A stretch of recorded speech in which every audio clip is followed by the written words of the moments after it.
In the virtual world, there were no limits on making the tracks as spectacular as possible. We can do everything at all.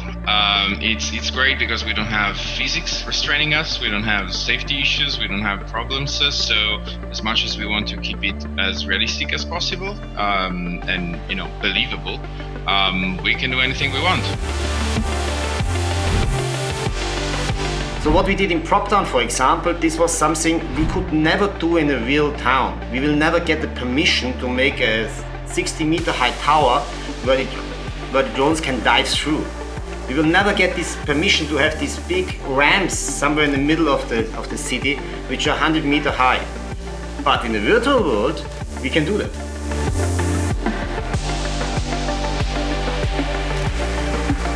Proptown is a beast of its own. All my guys were surprised at what kind of tracks they were. Having those building elements, that skyscrapers, were just unbelievable to shoot up over and dive down.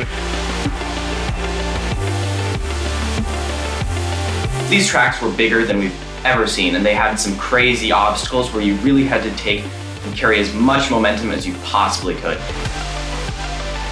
In real life, you would not have these kind of tracks where you are going from bottom to top of the skyscrapers, and I think it's really fun for the pilots to have something like this. It's refreshing in the sport.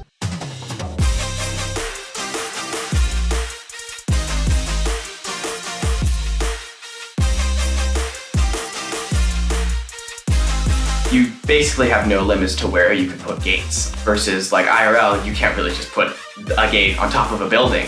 I wanted to hang like concrete blocks 60 meters above ground. Sure, why not? I don't have to respect physics anymore, so.